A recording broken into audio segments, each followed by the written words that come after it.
ক্বালান নবী সাল্লাল্লাহু আলাইহি ওয়াসাল্লাম, নবীজি বলে কুল্লু গুলামিন রাহিনুন বিআকিকাতি, আল্লাহ নবীজি বলেন প্রত্যেক নবজাতক শিশুর সাথে আকিকা ঝুলন্ত অবস্থায় থেকে যায়। তুসবাহু আনহু ইয়াউমা সাবিহি, সুতরাং সপ্তম দিনে তোমরা ছোট্ট নবজাতক শিশুর পক্ষ থেকে আকিকা করবা। তাহলে বলেন তো আকিকা কততম দিনে করতে হবে? আর রাসূল বলেন কত দিনে? আওয়াজ হয় না ভাই সবাই, কত দিনে?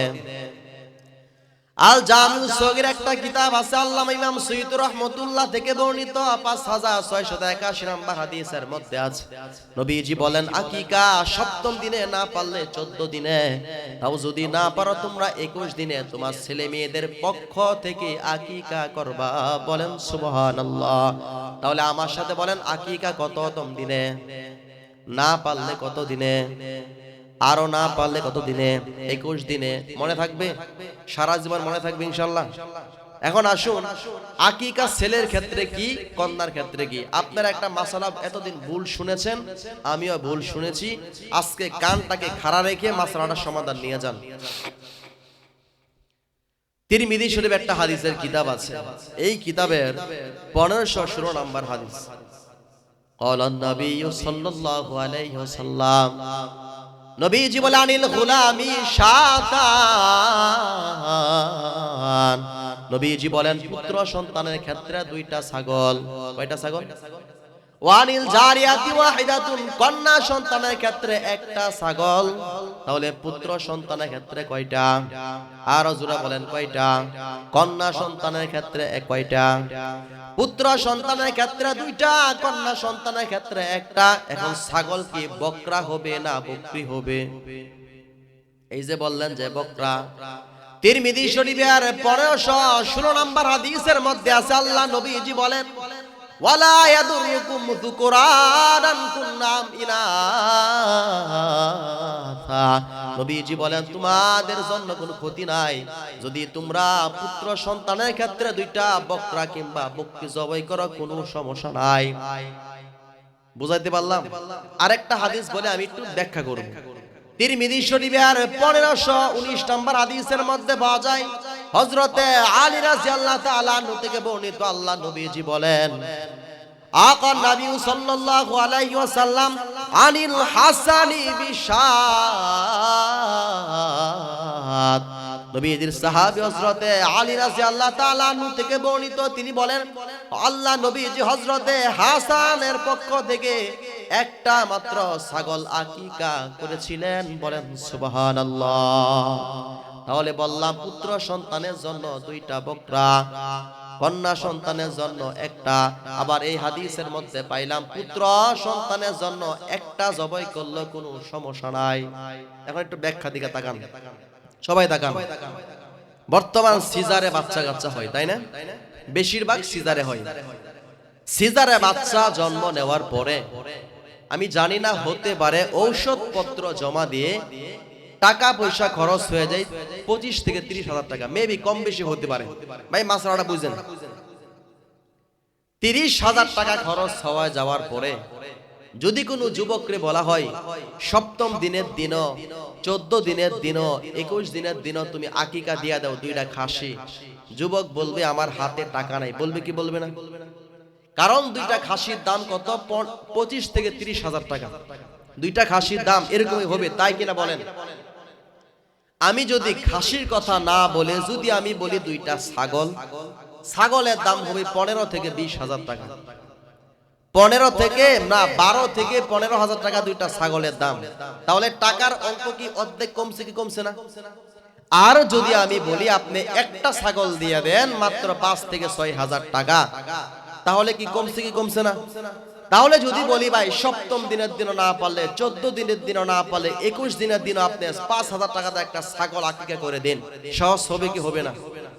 আমরা বুঝাইছি কি ছেলেদের ক্ষেত্রে দুইটা খাসি, ছাগলের কথা আমরা বলি না, একটার কথা আমরা বলি না। এখন সাধারণ মুসল্লিরা এটা অনেক বেশি দিতে হবে ভয় করে জমিয়ে রেখে দেয়, কুরবানি না দিয়ে আকিকার নাম দিয়ে দেয়। দুইটা হয় কি হয় না বলেন? সত্যি না মিথ্যা বলেন? তাহলে মাসালা কি সহজ ভাবে বলতে হবে না কঠিন ভাবে? আজ থেকে আরো ভুল করবেন। যুবক ভাই পিছনে ভুল হবে, আরো জোরে বলেন ভুল হবে। যদি এরকম ভাবে, আমিও এটা আগে জানতাম না, পড়াশোনা করতে করতে করতে হঠাৎ পেয়ে গেলাম একটা ছাগল ছেলেদের ক্ষেত্রে হয়ে যায়, খাসি না শুধু ছাগল, তাহলে আমি সপ্তম দিনের দিনও না পারলে 14 না হয় 21 দিনের দিন আমি একটা ছাগল কিনা জব করে দিই, শেষ ক্লিয়ার। বুঝাতে পারলাম? তাহলে 3 নাম্বার গেল। 4 নাম্বার সন্তানের সুন্দর না, আমার দিকে তাকান, 4 নাম্বার হক, সন্তানের মাথার চুলগুলি মুন্টন করবেন। কি করবেন?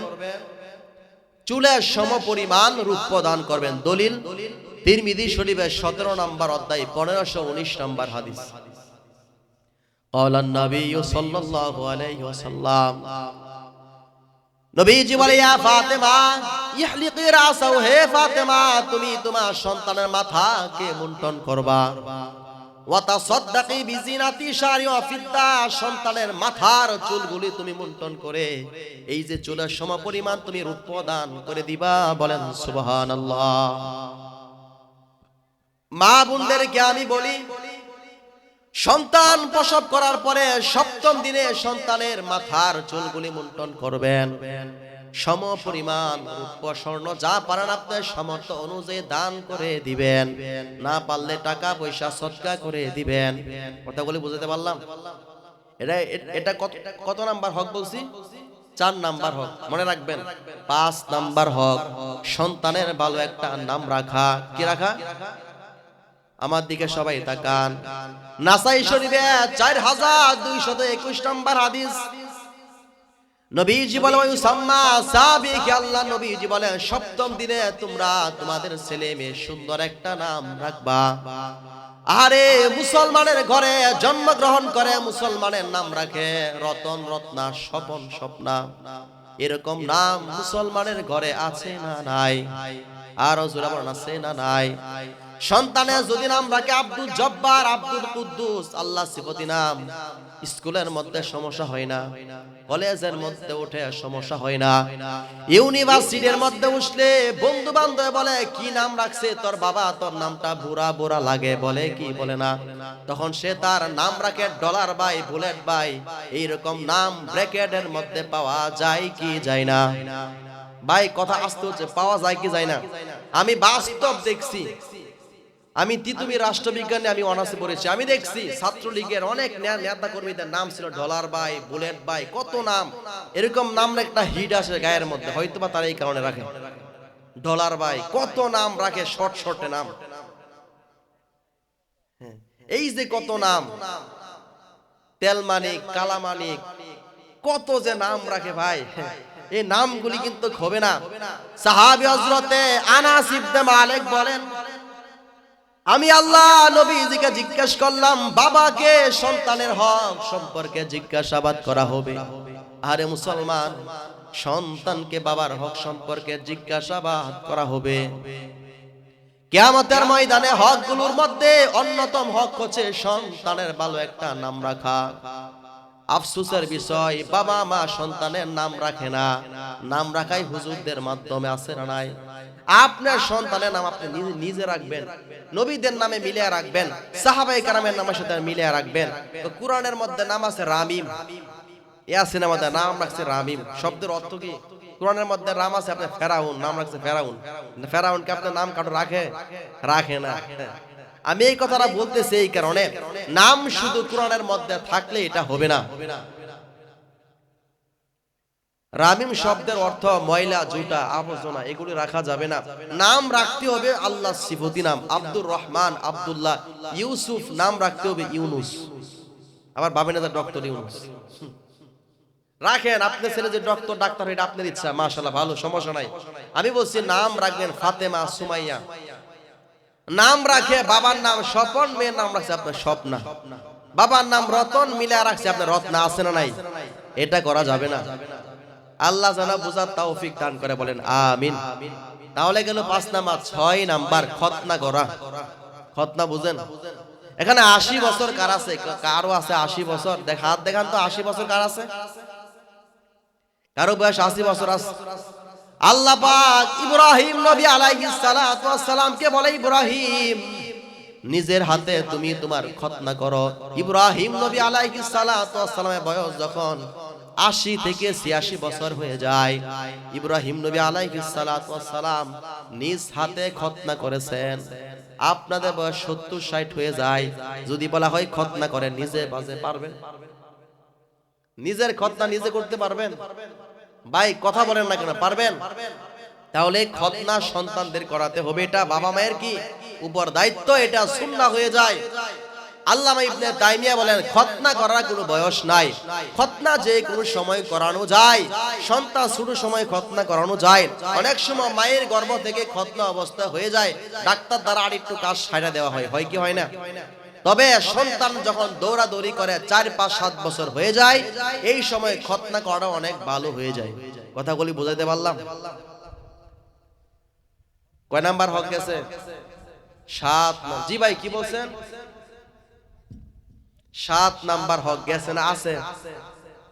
৭ নাম্বার হক। আমার দিকে সবাই তাকান। সন্তানকে যে কোরআন শিখাইবেন, কি শিখাইবেন? এমন কে আছে বাবা যে সন্তানকে কোরআন শিখাইছে? এটা হক। কে শিখাইছেন বলেন তো, হাত দেখান।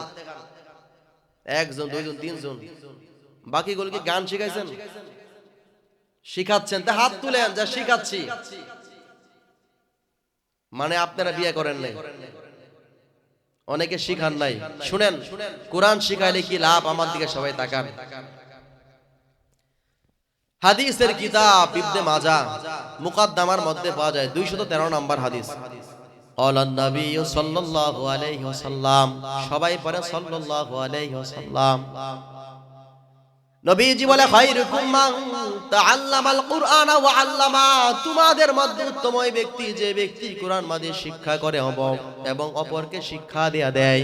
আমি নবী বলে দিলাম সেই ব্যক্তি সব চাইতে উত্তম হয়ে যায়। বলেন সুবহানাল্লাহ। আল্লাহুম্মা বারিক আলা মুহাম্মাদ ওয়া আলা আলি মুহাম্মাদ কামা বারাকতা আলা ইব্রাহিম وعلى آل إبراهيم إنك حميد مجيد اللهم صل على محمد عبدك ورسولك وصل على المؤمنين والمؤمنات والمسلمين والمسلمات। আওয়াজ দেওয়ার সবাই পড়ি আস্তাগফিরুল্লাহ, আরো জোরে পড়ি আস্তাগফিরুল্লাহ, আস্তাগফিরুল্লাহ। আরে ভাই আওয়াজ খুলে পড়ি আস্তাগফিরুল্লাহ, আস্তাগফিরুল্লাহ, আস্তাগফিরুল্লাহ।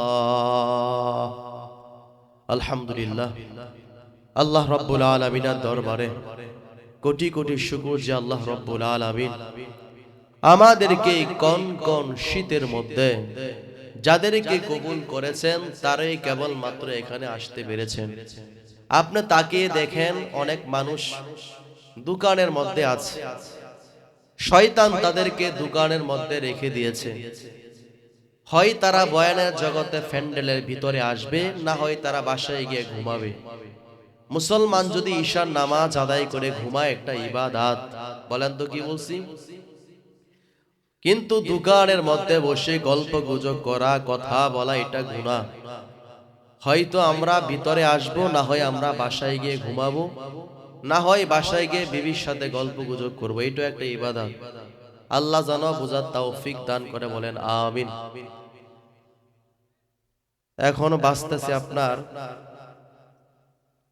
10 মিনিট কম 11টা। 30-40 মিনিট বসতে পারবেন? তাহলে আমরা আধা ঘন্টা 40 মিনিট কথা বলে মোনাজাত করে দেব, ঠিক আছে ইনশাআল্লাহ। আজ যদি আপনারা থাকেন, আপনাদের ইচ্ছা, আল্লাহ জানা বোঝার তৌফিক দান করে। আমার আগামীকাল মাহফিল হচ্ছে গারোয়ান মাদ্রাসার মাঠে, এর পরের দিন হচ্ছে আবার সাতখামায় দুলপুর একটা মাদ্রাসা আছে ওইখানে। তাহলে আমার এদিকে থাকতে হবে। আপনারা যদি চলে যান, থাকেন, আমি বয়ান করবো, আর যদি না থাকেন শেষ করে দিন। তাহলে ইনশাআল্লাহ আল্লাহ যদি কবুল করে একজনকেই কবুল করে, এটি বাস্তবতা, তাই না? আমি নতুন একটা বিষয় নিয়ে কথা বলবো। সারা জীবন আপনারা শুধু খালি বলেছেন হুজুর পিতা মাতার খেদমতের বয়ান করেন, বলছেন না? সন্তানের যে খেদমত করতে হয় এই বয়ান কখনো শুনেছেন?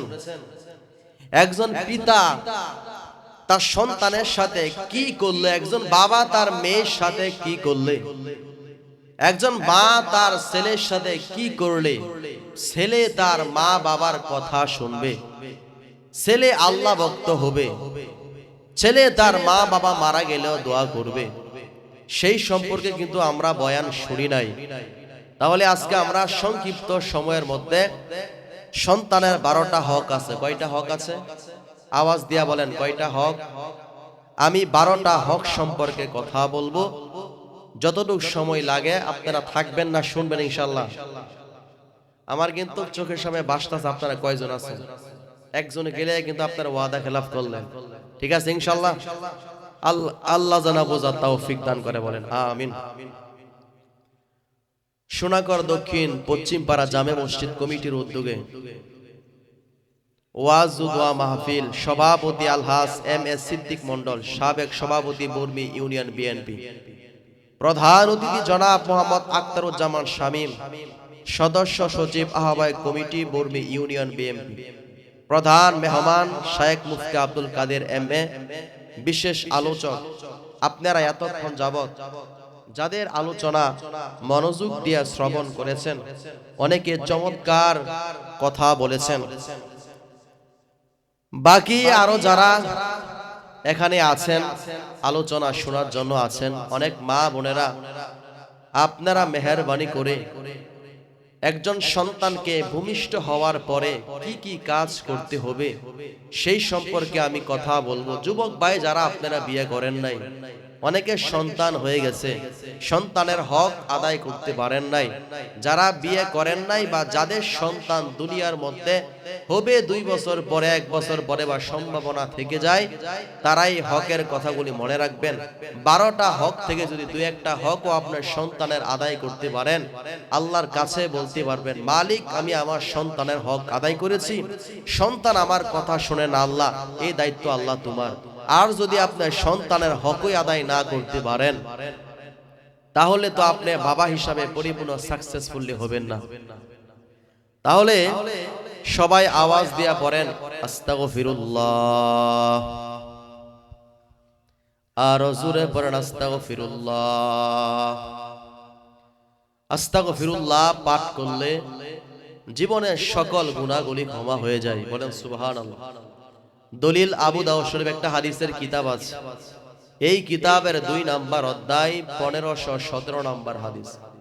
قال النبي صلى الله عليه وسلم, নবীজি বলেন যে ব্যক্তি আস্তাগফিরুল্লাহ আল্লাযী হুয়াল হাইয়ুল কাইয়্যুম, আমার সাথে সবাই পড়েন আস্তাগফিরুল্লাহ আল্লাযী লা ইলাহা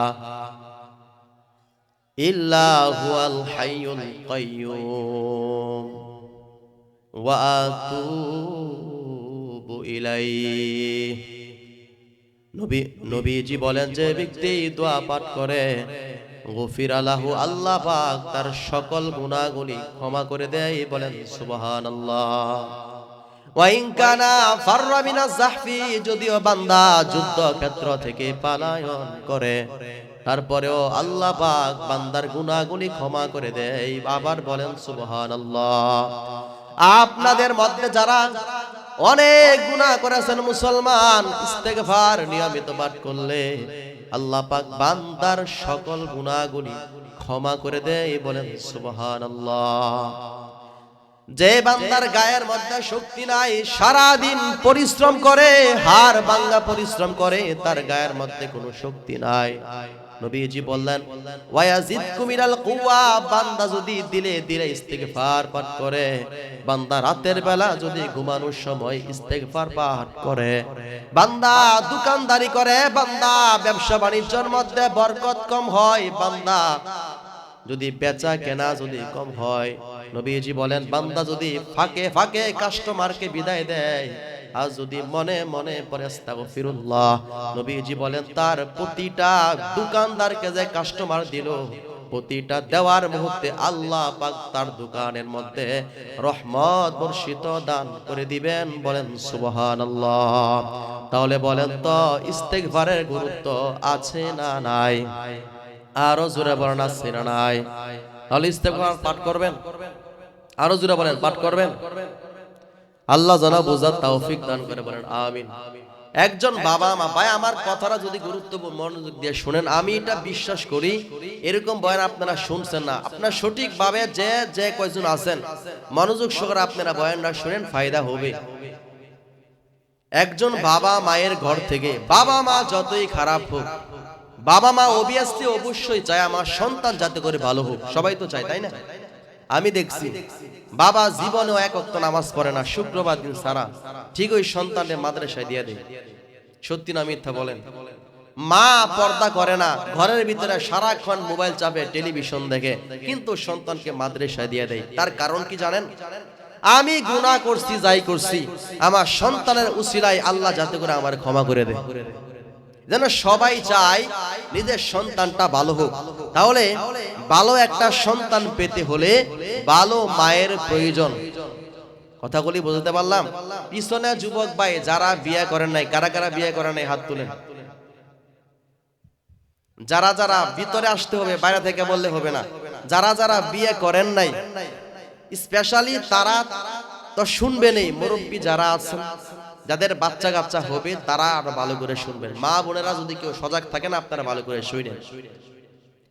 কোন নারীকে বিয়ে করতে হলে 4টা গুণ দেখা বিয়ে করবেন। কয়টা গুণ? আরো জোরে বলেন, কয়টা গুণ?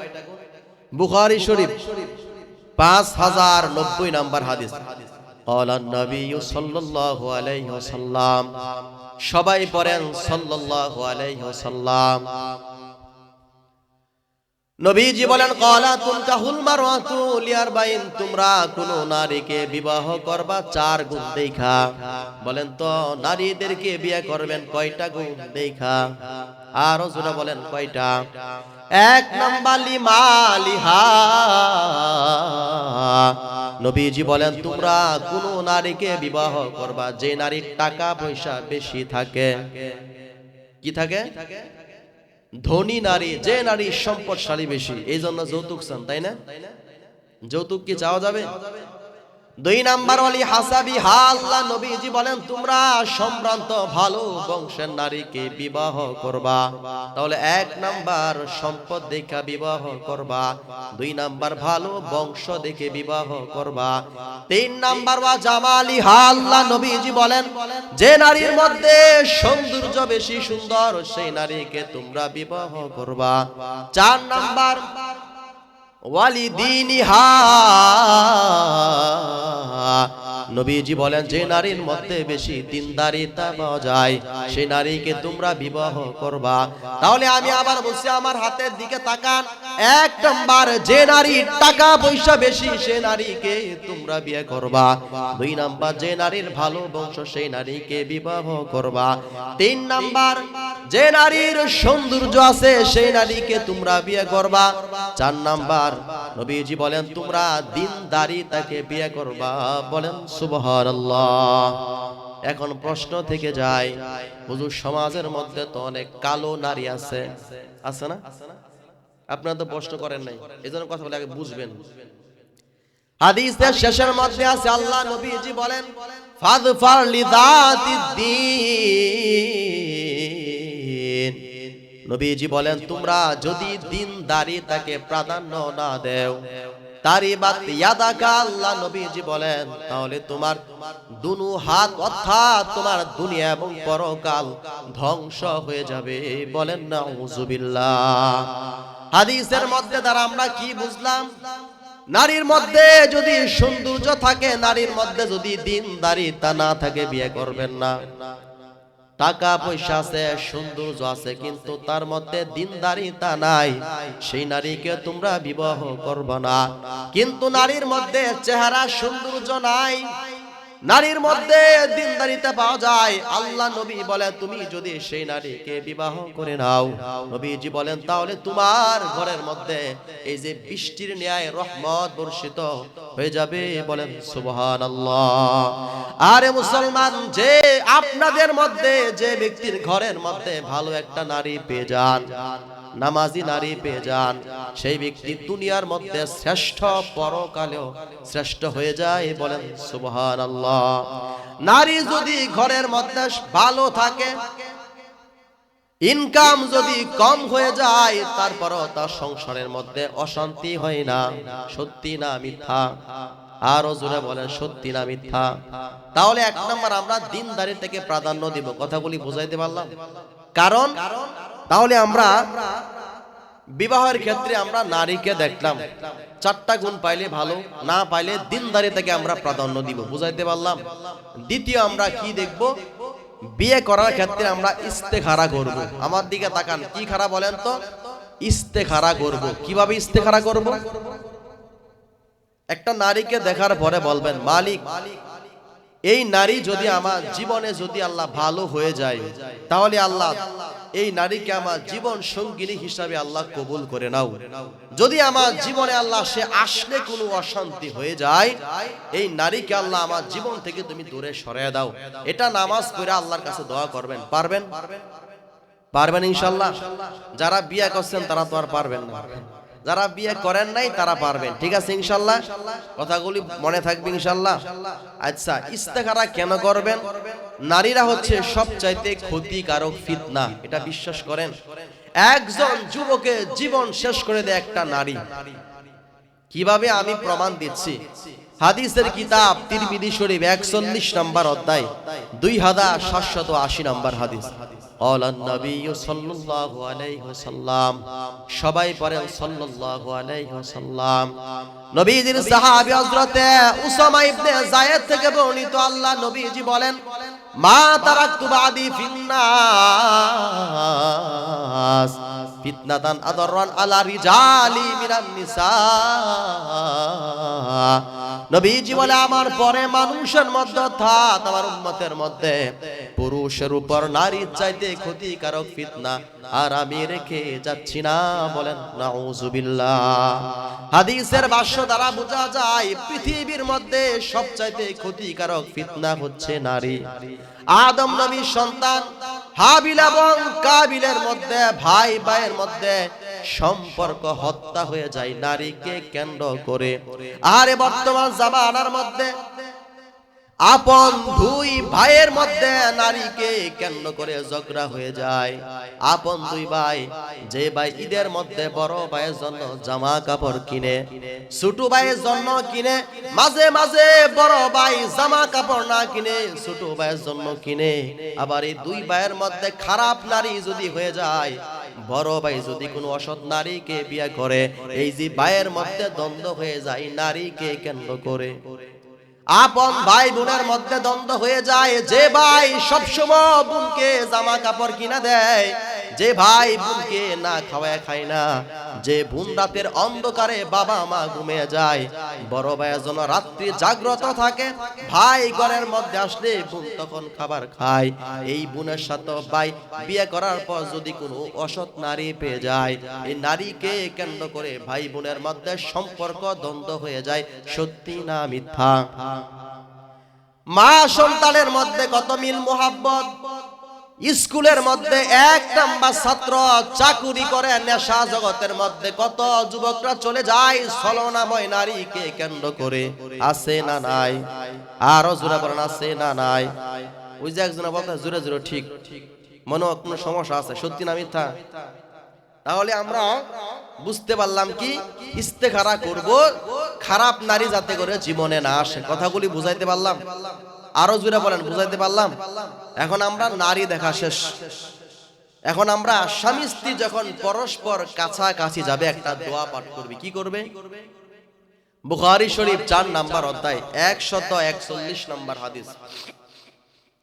আলান নবী সাল্লাল্লাহু আলাইহি ওয়াসাল্লাম, সবাই বলেন সাল্লাল্লাহু আলাইহি ওয়াসাল্লাম। নবীজির সাহাবী হযরত আনাস ইবনে মালিক থেকে বর্ণিত আল্লাহ নবীজি বলেন, আল্লাহুম্মা জান্নিবনা শাইতান ওয়া জান্নিবিশ শাইতান মা রাযাকতানা ফাকুদিয়া বাইনাহুমা ওয়ালাদুল্লাম ইয়াদুররা। নবীজি বলেন, বিবাহের পর পরস্পর যখন স্বামী স্ত্রী যখন তাদের ঘনিষ্ঠ সম্পর্কের মধ্যে লিপ্ত হয়ে যায়, নবীজি বলেন এই মুহূর্তে তখন তারা যেন এই দোয়া পাঠ করে, আল্লাহ আমাদের এই সম্পর্কের মাধ্যমে যদি কোনো সন্তান এসে যায়, আল্লাহ সন্তানকে যাতে করে শয়তানে কোনো ক্ষতি করতে না পারে। বলেন সুবহানাল্লাহ। এই দোয়াটা কি আমরা পড়ি? পারেন না, পড়েন না, শিখা নেন। আর আপনারা তো অনেকে মুরব্বী হয়ে গেছেন, টেম্পারও শেষ, শিখার কি লাভ? তারপর চেষ্টা করবেন শিখার জন্য। কথাগুলি বুঝাইতে পারলাম? নারী দেখলেন, আমার দিকে যুবক ভাই আমার দিকে তাকান, নারী দেখলেন বিয়ে করলেন, সন্তান যখন পেটের মধ্যে এসে যাবে, মা বোনেরা দুইটা কাজ করবে। কয়টা কাজ করবে? বাবারাও দুইটা কাজ করবে। এক নাম্বার কাজ, সূরা সফফাত 100 নাম্বার আয়াত। এই আয়াতের মধ্যে ইব্রাহিম নবী আলাইহিস সালাতু ওয়াস সালামের নাম শুনেছেন?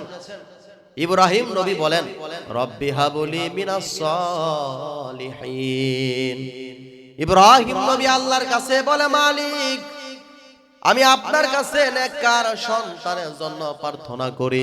মুসলমান, ইব্রাহিম নবী আল্লাহর কাছে নেককার সন্তানের জন্য দোয়া করেছেন। বলেন তো আল্লাহ পাক ইব্রাহিম নবীকে নেককার সন্তান দান করেছেন কি করেন নাই? ইব্রাহিম নবী আল্লাহ নিকট দোয়া করতেন। সূরা আলী ইমরান 138 নম্বর আয়াতের মধ্যে পাওয়া যায়, পয়গম্বর জাকারিয়া আলাইহিস সালাতু ওয়াস সালাম আল্লাহ নিকট দোয়া করতেন, রব্বি হাবলি মিন লাদুনকা যুররিয়াতান তাইয়্যিবা।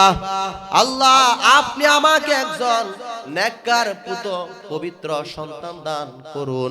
তাহলে বলেন তো আল্লাহর বড় বড় পয়গম্বররা নেককার সন্তানের জন্য দোয়া করেছেন, আমাদের দোয়া করতে হবে কি হবে না? আর জোরে বলেন, হবে কি হবে না?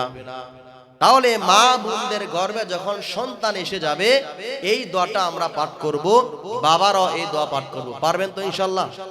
আরো জোরে বলেন, পারবেন? মা বোনেরা তখন পর্দায় থাকবেন। কিসে থাকবেন? পর্দা সব সময় করা ফরজ। পর্দা কখন করা ফরজ বলেন তো? সব সময় করা পর্দা ফরজ। স্পেশালি মা বোনের গর্ভে যখন বাচ্চা চলে আসবে, আরো বেশি করে পর্দা করবে। কথাগুলি বুঝাইতে পারলাম? এই বিষয়ে আমি শুধু দুইটা দৃষ্টান্ত দিব, তে আমি শেষ করে দিচ্ছি। আমার তখন খালি 12টা হকের কথা বলবো, তারপরে দোয়া হয়ে যায়। আমার দিকে তাকান সবাই।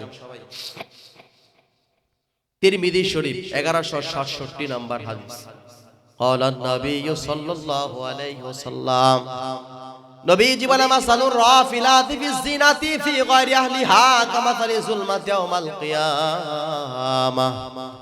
নবীজি বলেন, যে নারী তার স্বামীকে ছাড়া অন্য কোনো পুরুষের সামনে সাজুগুজু করে যায়। বলেন তো আপনাদের এলাকার মধ্যে না স্বামী তার বিবি তার স্বামীকে ছাড়া অন্য কোন পুরুষের সামনে সাজুগুজু করে যায় কি যায় না? স্বামী বিদেশ থেকে দামি দামি কসমেটিক পাঠায়, গার্মেন্টসের মধ্যে চাকরি করে যুবক ভাই সারা দিন পরিশ্রম করে বিবিরে সাজুগুজু করার জন্য কসমেটিক কিনা দেয়। মা বোনেরা তাদের সামনে পড়ে না, রাস্তা দিয়ে কোথাও গেলে তারা সুন্দরভাবে সাজুগুজু করে যায়। এরকম নারী সমাজের মধ্যে আছে না নাই? শুধু তাই নয়, মানুষের বাড়ির মধ্যে মারা গেলে 3 দিনের দিন খাওয়া লিল্লাহ। এই লিল্লাহ বাড়ির মধ্যে যদি মা বোনেরা যায়, তারপরও মেকআপ করে যায়, আছে না নাই? মুসলমান একজন নারী তার স্বামীর সামনে চুল থেকে পায়ের নখ পর্যন্ত সাজুগুজু খোলা মেলা পরিবেশে থাকা, এটা আরো সুন্দর জায়েজ। কিন্তু একজন বাবা তার মেয়েকে জন্ম দেয়, বাবা কিন্তু তার মেয়েকে সবকিছু দেখার কোনো হুকুম নাই, একমাত্র স্বামী দেখতে পারে। আফসোসের বিষয় হলো স্বামী সবকিছু কিনা দেয়, কিন্তু স্বামীর সামনে সাজুগুজু করতে পারে না। এমন মা বোনেরা সমাজের মধ্যে আছে না নাই? তাহলে মা বোনদের উচিত স্বামীর সামনে সাজুগুজু করবে, বাচ্চা প্রেগনেন্ট অবস্থায় কাজগুলি যাতে করে না করে। কথাগুলি বুঝতে পারলাম? তিরমিজি শরীফ 41 নম্বর অধ্যায় 2786 নম্বর হাদিস। নবীজি বলেন কুল্লু আইনিন জানিয়া, নবীজি বলেন প্রত্যেক চোখ জিনা করে। ওয়াল মারাতু ইদা তাসাররাত ফামাররাত বিল মাজলিসি ফাহিয়া কাযা ওয়া কাযা ইয়ানি জানিয়া।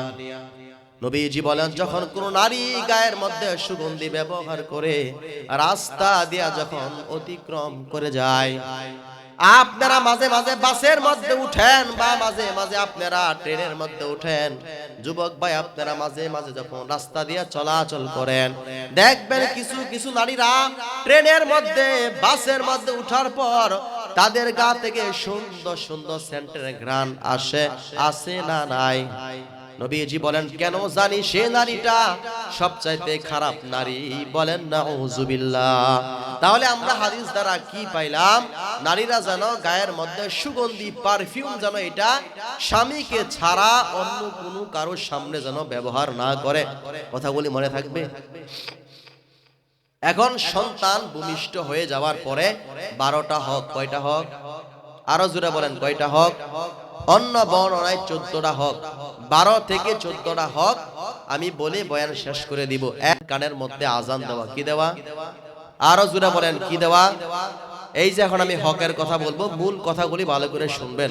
আবু দাউদ শরীফ 36 নম্বর অধ্যায় 5105 নম্বর হাদিস। قال النبي صلى الله عليه وسلم, নবীজির সাহাবী হযরত উবাইদুল্লাহ ইবনে রাফি থেকে বর্ণিত, তিনি বলেন আযানা ফি উযুনিল হাসান ইবনে আলী হিনা ওয়ালাদাত ফাতিমা বিসসালাহ। নবীজির সাহাবী হযরত উবাইদুল্লাহ ইবনে রাফি থেকে বর্ণিত, তিনি বলেন আমি দেখলাম হযরতে ফাতেমা রাদিয়াল্লাহু তাআলা আনহা যখন হযরতে হাসান রাদিয়াল্লাহু তাআলা আনহুকে যখন প্রসব করেন, আমি দেখলাম আল্লাহ নবীজি নামাজের ন্যায় হযরতে হাসানের কানের মধ্যে আজান দিয়েছিলেন। বলেন সুবহানাল্লাহ। তাহলে এক নাম্বার হক বললাম সন্তানের কানের মধ্যে আজান দেওয়া। আরো জোরে বলেন, কি দেওয়া? তাহলে বলেন তো পুত্র সন্তানের ক্ষেত্রে আজান নাকি কন্যা সন্তানের ক্ষেত্রে আজান? দুটোটাই না? তাহলে অনেক বাবার কন্যা সন্তান হয়ে যাওয়ার পর তার চেহারা কালো হয়ে যায়। সত্য না মিথ্যা? কন্যা সন্তান জন্মগ্রহণ করার পরে, 2টা কন্যা সন্তান হওয়ার পরে, 3 নাম্বার কন্যা সন্তান হওয়ার পরে অনেক মা বাবার, অনেক দাদা দাদি, নানা নানির চেহারা কালো হয়ে যায়। সত্য না মিথ্যা বলেন? সত্য কারা মিথ্যা কারা বলেন? আল্লাহ বলছে তাদের চেহারা কালো হয়ে যায়। কে বলছে বলেন তো? তাহলে আল্লাহ যদি বলেন চেহারা কালো হয়ে যায়, সত্য হবে না মিথ্যা হবে? সূরা নাহাল, আমার দিকে তাকান, এই যে কোরআনের আয়াত, সূরা নাহাল 16 নাম্বার সূরা 58 নাম্বার আয়াত। আল্লাহ বলেন ওয়া ইযা বুশিরা আহাদুহুম বিল উনসা, আল্লাহ বলেন তাদের মধ্যে এমন কিছু মানুষ আছে যখন তাদেরকে কন্যা সন্তান দান করা হয়, জাল্লা ওয়াজহুহু, তখন তাদের চেহারাটা কেন জানি কালো হয়ে যায়। বলেন নাউজুবিল্লাহ। মুসলমান এমন বাবা আছে 2 সন্তান 3 সন্তান মায়ের গর্ভে জন্মগ্রহণ করার পর বাবা যদি বিদেশ থাকে, 3 নাম্বার কন্যা সন্তান জন্ম হওয়ার পরে বাবা যদি বিদেশ থাকে, বাবাকে ফোন করে বললে বাবার মনটা আরো খারাপ হয়ে যায়। এমন বাবা সমাজের মধ্যে আছে না নাই? আপনাদের মধ্যে কাদের কাদের কন্যা সন্তান আছে? এখানে 2 জন, হাত দেখান তো। 2 জন আছে, মাশাআল্লাহ। এই অল্প কয়েক লোকের মধ্যে 2 জন কন্যা সন্তান আছে না? আমার দিকে সবাই তাকান। আবু দাউদ শরীফ 36 নম্বর অধ্যায় 5146 নম্বর হাদিস। ক্বালা নবী সাল্লাল্লাহু আলাইহি ওয়াসাল্লাম, নবীজি বলেন মান আলা জারিয়াতাইন, নবীজি বলেন যে ব্যক্তির 2 জন কন্যা সন্তান লালন পালন করে। কয়জন?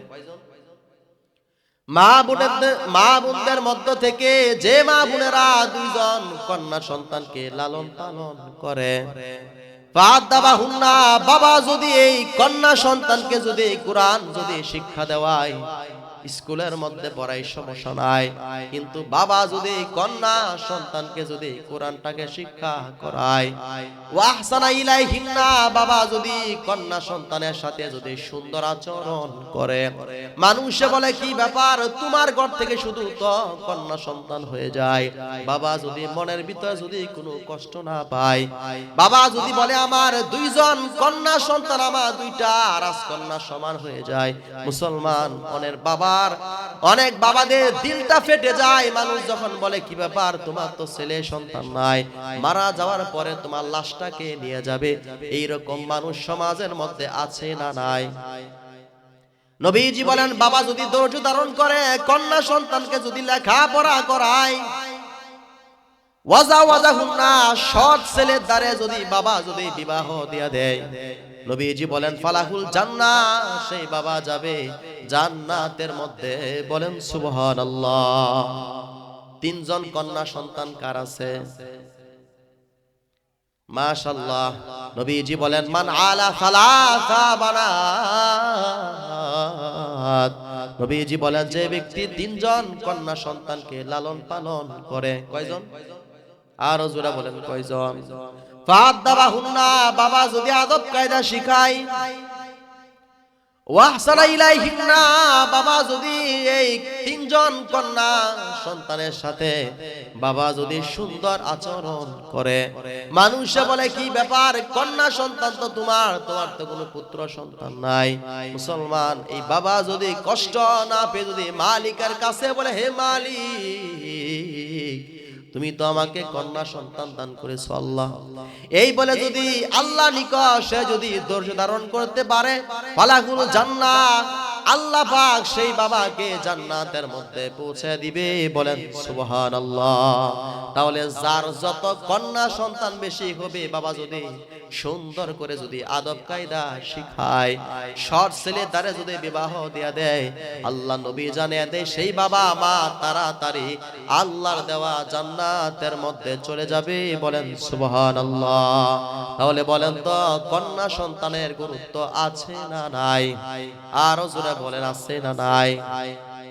সূরা শুআরা 42 নম্বর সূরা, এই যে 49 এবং 50 নম্বর আয়াতের মধ্যে আল্লাহ বলেন ইয়াহাবু লিমান ইয়াশা ইনাসা, আল্লাহ বলেন আমি আল্লাহ যাকে ইচ্ছা তাকে কন্যা সন্তান দান করি, ওয়াহাবু লিমান ইয়াশা উযকুর, আমি আল্লাহ যাকে ইচ্ছা তাকে পুত্র সন্তান দান করি। বলেন সুবহানাল্লাহ। আল্লাহ আবার বলেন আউইজাউ বিজুহুম যুকরানা ওয়া ইনাসা, আমি আল্লাহ যাকে ইচ্ছা পুত্র সন্তান এবং কন্যা সন্তান উভয়টা দান করে দেই। আমি আল্লাহ যাকে ইচ্ছা ওয়াজালু মাইয়াশা ওয়াকিমা, আমি আল্লাহ যাকে ইচ্ছা তাকে চিরতরে বন্ধা বানায় দেই। বলেন সুবহানাল্লাহ। তাহলে কন্যা সন্তান দেওয়ার মালিককে বলেন তো, তাহলে পুত্র সন্তান দেওয়ার মালিককে?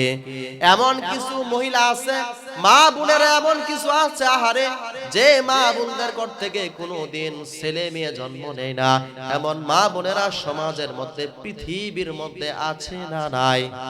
তাহলে বলেন তো দেওয়ার মালিককে? আরো জোরে বলেন দেওয়ার মালিককে? মনে থাকবে কথা বলে দিতে পারলাম? তাহলে আমাদের উচিত ছেলে হোক কন্যা হোক আকিকা দেওয়া, কি দেওয়া, সরি আজান দেওয়া, কি দেওয়া, আরো জোরে বলেন কি দেওয়া? 1 নাম্বার হক গেলে। 2 নাম্বার তাহানিক করা, কি করা? তাহানিক বুঝেন? যুবক ভাই যারা আছেন তাহানিক আপনারা বুঝেন না, আমার দিকে সবাই তাকান। এই যে তালু দেখছেন, তালু, তাহানিক সব হানিকুন থেকে আসছে। সন্তান ভূমিষ্ঠ হওয়ার পরে কোন একজন ভালো হক্কানি আলেমের কাছে নিয়ে যাবেন নবজাতক শিশুকে। এই শিশু ভূমিষ্ঠ হওয়ার পরে যার কাছে একজন আলেমের কাছে নিয়ে যাওয়ার পরে একটা খেজুর চিবিয়ে যদি মুখ থেকে ওই বুজুর্গের মুখ থেকে লালা অথবা খেজুরের সামান্য পরিমাণ একটু অংশ যদি তার তালুর মধ্যে ছুঁয়ে দেয়, এটার নাম হচ্ছে তাহনিক করা। কি করা? এটা করলে সন্তানের মেধা বৃদ্ধি হয়ে যায়। কি হয়ে যায়? দলিল বুখারী শরীফের হাদিসের মধ্যে আছে 3909 নম্বর হাদিস।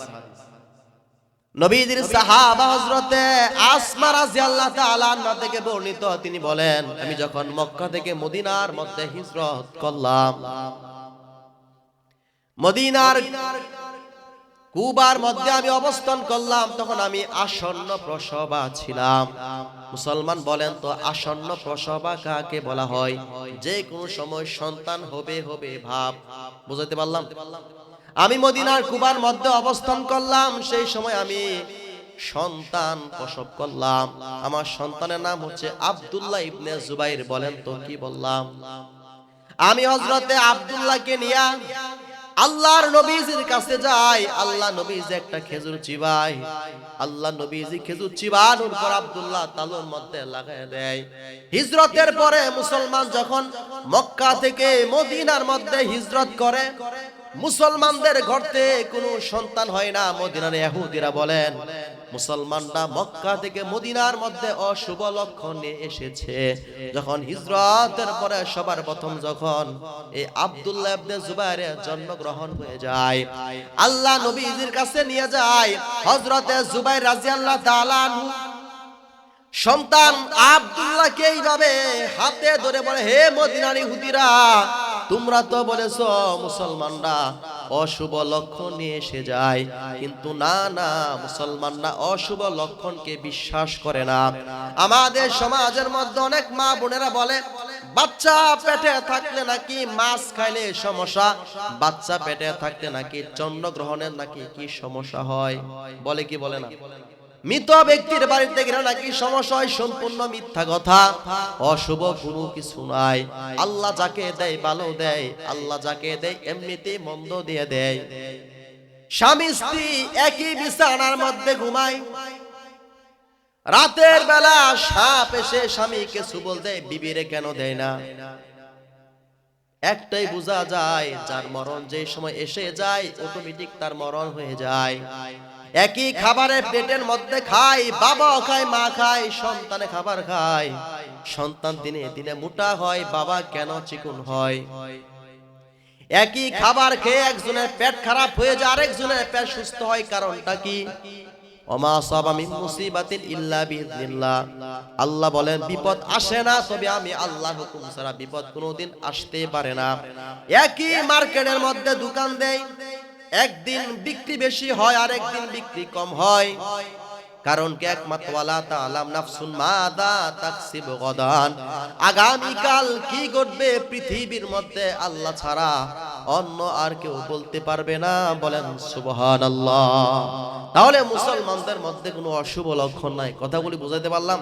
রাতের বেলা নাকি ময়লা জুতা পানি ফেললে নাকি কি সমস্যা হয় মানুষে বলে না?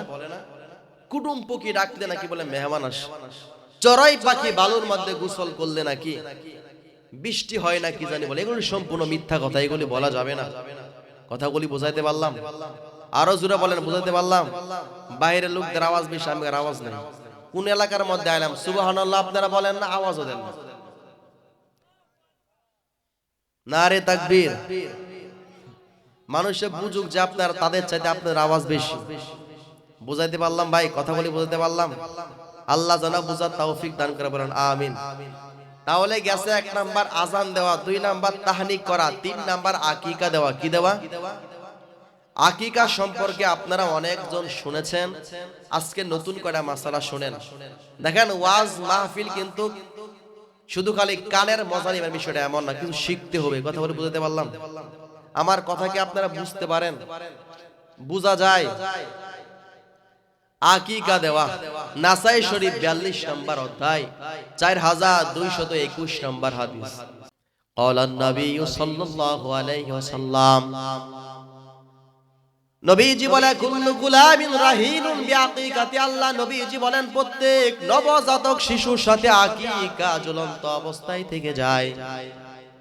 তুজবাহু আনহু ইয়াউমা সাবিহি, সুতরাং সপ্তম দিনে তোমরা ছোট্ট নবজাতক শিশুর পক্ষ থেকে আকিকা করবা। তাহলে বলেন তো আকিকা কততম দিনে করতে হবে? আর জোরে বলেন কত দিনে? আওয়াজ হয় না ভাই সবাই? কত দিনে? আল জামিউ সগীর একটা কিতাব আছে, আল্লামা ইমাম সুয়ুতী রাহমাতুল্লাহ থেকে বর্ণিত 5681 নম্বর হাদিসের মধ্যে আছে, নবীজি বলেন আকিকা সপ্তম দিনে না পারলে 14 দিনে, তাও যদি না পারো তোমরা 21 দিনে তোমার ছেলে মেয়েদের পক্ষ থেকে আকিকা করবা। বলেন সুবহানাল্লাহ। তাহলে আমার সাথে বলেন আকিকা কততম দিনে? না পারলে কত দিনে? আরো না পারলে কত দিনে? 21 দিনে। মনে থাকবে? সারা জীবন মনে থাকবে ইনশাআল্লাহ।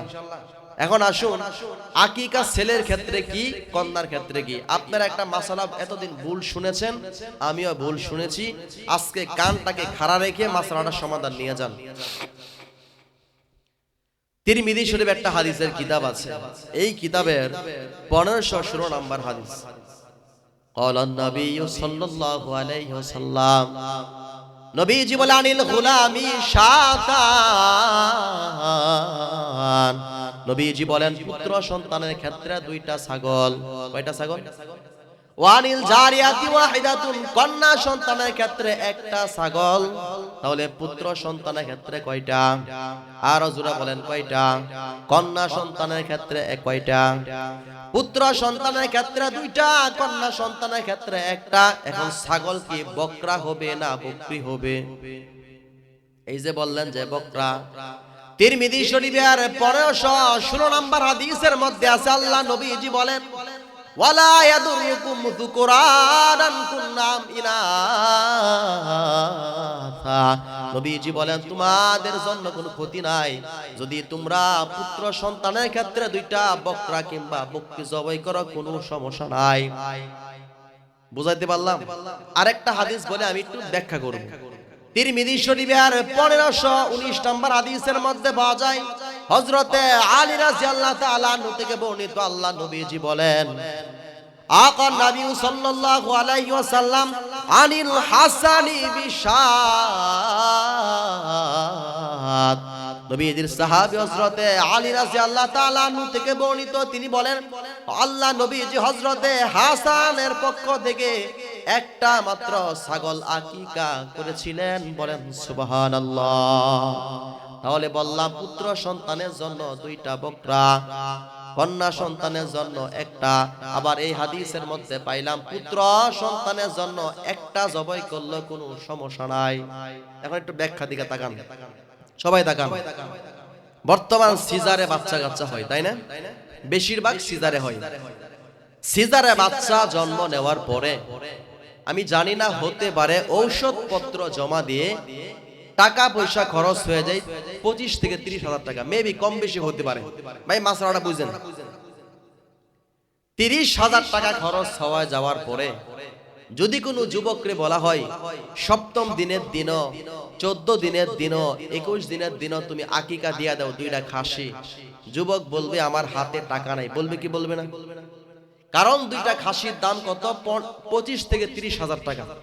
2টা খাসির দাম এরকমই হবে, তাই কিনা বলেন? আমি যদি খাসির কথা না বলে যদি আমি বলি 2টা ছাগল, ছাগলের দাম হবে 15 থেকে 20 হাজার টাকা। 15 থেকে না 12 থেকে 15 হাজার টাকা 2টা ছাগলের দাম। তাহলে টাকার অঙ্ক কি অর্ধেক কমছে কি কমছে না? আর যদি আমি বলি আপনি 1টা ছাগল দিয়ে দেন মাত্র 5 থেকে 6 হাজার টাকা, তাহলে কি কমছে কি কমছে না? তাহলে যদি বলি ভাই সপ্তম দিনের দিনও না পারলে, 14 দিনের দিনও না পারলে, 21 দিনের দিনও আপনি 5,000 টাকাতে একটা ছাগল আকিকা করে দেন, সহজ হবে কি হবে না? আমরা বুঝাইছি কি ছেলেদের ক্ষেত্রে 2টা খাসি, ছাগলের কথা আমরা বলি না, 1টার কথা আমরা বলি না।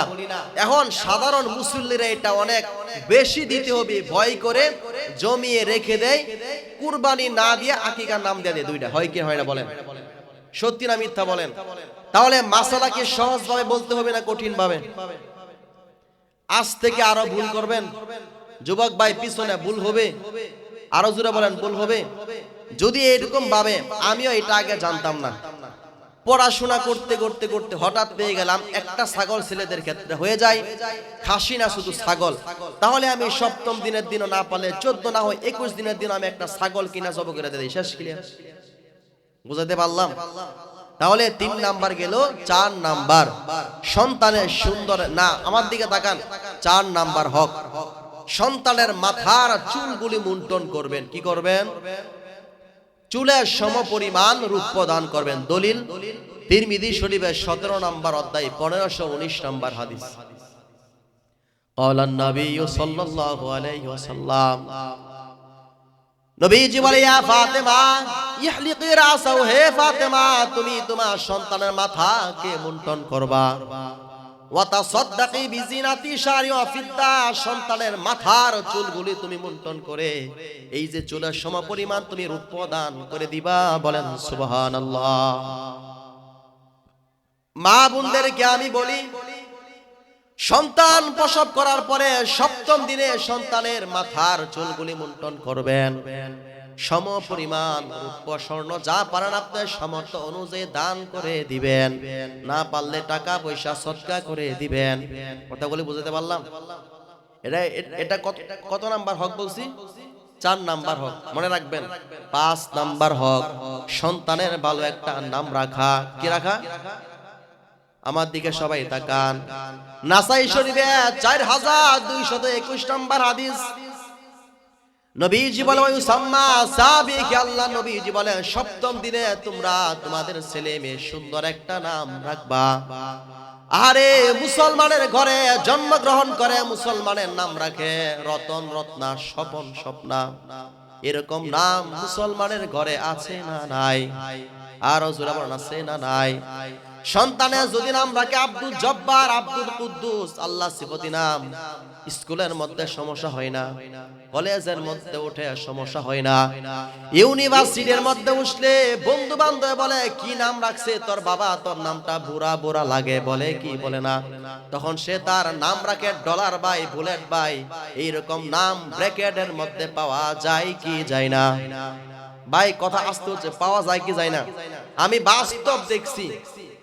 আমি তিতুমি রাষ্ট্রবিজ্ঞানে আমি অনার্সে পড়েছি। আমি দেখছি ছাত্রলীগের অনেক নেতা কর্মীদের নাম ছিল ডলার বাই, বুলেট বাই, কত নাম। এরকম নাম একটা হিট আসে গায়ের মধ্যে, হয়তো বা তারা এই কারণে রাখে ডলার বাই, কত নাম রাখে শর্ট শর্টে নাম। এই যে কত নাম, তেলমানিক, কালামানিক, কত যে নাম রাখে ভাই, এই নামগুলি কিন্তু হবে না।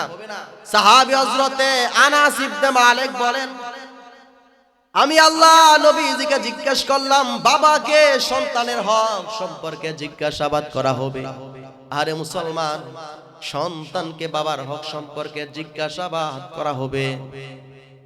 কিয়ামতের ময়দানে হকগুলোর মধ্যে অন্যতম হক হচ্ছে সন্তানের ভালো একটা নাম রাখা। আফসোসের বিষয়, বাবা মা সন্তানের নাম রাখে না। নাম রাখাই হুজুরদের মাধ্যমে আছে না নাই? আপনার সন্তানের নাম আপনি নিজে রাখবেন, নবীদের নামে মিলিয়ে রাখবেন, সাহাবায়ে কেরামের নামের সাথে মিলিয়ে রাখবেন।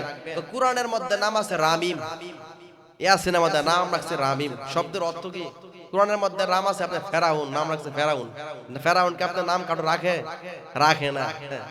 আমি এই কথাটা বলতেছি এই কারণে, নাম শুধু কোরআনের মধ্যে থাকলে এটা হবে না। রামিম শব্দের অর্থ ময়লা, জুতা, আবর্জনা, এগুলি রাখা যাবে না। নাম রাখতে হবে আল্লাহ সিফতি নাম, আব্দুর রহমান, আব্দুল্লাহ, ইউসুফ, নাম রাখতে হবে ইউনুস। আবার ভাবেন না ডক্টর ইউনুস রাখেন, আপনার ছেলে যে ডক্টর ডাক্তার, এটা আপনার ইচ্ছা, মাশাআল্লাহ, ভালো, সমস্যা নাই। আমি বলছি নাম রাখবেন ফাতেমা, সুমাইয়া। নাম রাখে বাবার নাম স্বপন, মেয়ের নাম রাখছে আপনার স্বপ্না, বাবার নাম রতন, মিলে রাখছে আপনার রত্না, আছে না নাই? এটা করা যাবে না। আল্লাহ জানা বুঝার তৌফিক দান করে, বলেন আমিন। তাহলে গেল 5 নাম্বার। 6 নাম্বার খতনা করা। খতনা বুঝেন? এখানে 80 বছর কার আছে? কারো আছে 80 বছর? হাত দেখান তো, 80 বছর কার আছে? কারো বয়স 80 বছর আছে?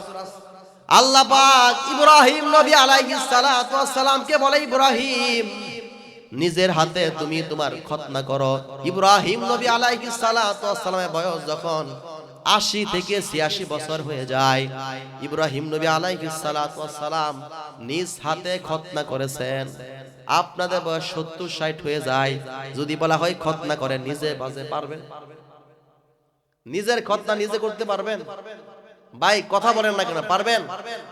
তাহলে খতনা সন্তানদের করাতে হবে, এটা বাবা মায়ের কি উপর দায়িত্ব, এটা সুন্নাহ হয়ে যায়। আল্লামা ইবনে তাইমিয়া বলেন খতনা করার কোনো বয়স নাই, খতনা যে কোনো সময় করানো যায়, সন্তান ছোট সময় খতনা করানো যায়। অনেক সময় মায়ের গর্ভ থেকে খতনা অবস্থা হয়ে যায়, ডাক্তার দ্বারা আর একটু কাজ সাইরা দেওয়া হয়, হয় কি হয় না? তবে সন্তান যখন দৌড়াদৌড়ি করে 4, 5, 7 বছর হয়ে যায়, এই সময় খতনা করা অনেক ভালো হয়ে যায়। কথাগুলি বুঝাইতে পারলাম? কয় নাম্বার হক গেছে? 7। জি ভাই কি বলছেন? 7 নাম্বার হক গেছে না আছে? 7 নাম্বার হক। আমার দিকে সবাই তাকান। সন্তানকে যে কোরআন শিখাবেন, কি শিখাবেন? এমন কে আছে বাবা যে সন্তানকে কোরআন শিখাইছে? এটা হক। কে শিখাইছেন বলেন তো, হাত দেখান। 1 জন, 2 জন, 3 জন। বাকিগুলো কি গান শিখাইছেন? শিখাচ্ছেন? তা হাত তুলেন যা শিখাচ্ছি। মানে আপনারা বিয়ে করেন নাই, অনেকে শিখান নাই। শুনেন, কোরআন শিখাইলে কি লাভ? আমার দিকে সবাই তাকান। হাদিসের কিতাব ইবনে মাজাহ মুকাদ্দামার মধ্যে পাওয়া যায় 213 নম্বর হাদিস। ক্বালান নবী সাল্লাল্লাহু আলাইহি ওয়াসাল্লাম, সবাই পড়ে সাল্লাল্লাহু আলাইহি ওয়াসাল্লাম। নবীজি বলে খায়রুকুম মান তাআল্লামাল কুরআন ওয়া আল্লামা, তোমাদের মধ্যে উত্তম ওই ব্যক্তি যে ব্যক্তি কোরআন মাঝে শিক্ষা করে এবং অপরকে শিক্ষা দেয়। আমি নবী বলে দিলাম সেই ব্যক্তি সব চাইতে উত্তম হয়ে যায়। বলেন সুবহানাল্লাহ। এই যে আপনারা মসজিদের ইমাম সাহেবকে বলেন হুজুর 1 বছর যাবত আমার সন্তান মক্তবের মধ্যে কি পড়ে আর আপনি কি পড়ান? আমার ছেলে তো কায়দাও শেষ করতে পারেন না। বলেন কি বলেন না? মুসলমান, আপনি সন্তানদেরকে স্কুলের মধ্যে পড়ান, পড়ালেখা না পারলে প্রাইভেট পড়ান, কোচিং করান, আবার না পারলে আপনার সন্তানকে শাসন করেন। মাদ্রাসার মধ্যে পড়া না পারলে আপনি তো আলাদা কোনোদিন তো প্রাইভেট পড়ান নাই, তাহলে কেনই বা পড়ান নাই? আল্লাহ যদি বলে তুমি স্কুলের পড়ার জন্য তুমি সব করতা, ছেলের বেত্রাঘাত করতা, কত কিছু না করতা, আরবি পড়ার মধ্যে এত অবহেলা কি জন্য করতা? কি জবাব দিবেন? এই যে স্কুলের মধ্যে গিয়া দেখবেন মা বাবা সন্তানকে ধরে বেঁধে শীতের কুয়াশার মধ্যে 8টার সময় নিয়ে যায়, খাবারের বক্স টিফিন কেরিয়া সহকারে নিয়ে যায়। মক্তবের মধ্যে যদি একদিন বাধা করে হুজুর জিজ্ঞেস করলে বলেন কুয়াশার জন্য আমি সন্তানকে পাঠাইতে পারি না। ফজরের নামাজের মধ্যে পাঠান না, কি জন্য পাঠান না? কারণ সন্তান যদি আপনার ঠান্ডা লেগে যায়। অথচ আল্লাহ নবী বলেন সেই ব্যক্তি আমাকে যদি ভালোবাসে তাহলে সে যেন তার সন্তান বিবি বাচ্চাদের থেকে আমি নবীকে যদি বেশি ভালোবাসে সেই পরিপূর্ণ ঈমানদার হয়ে যায়। বলেন সুবহানাল্লাহ।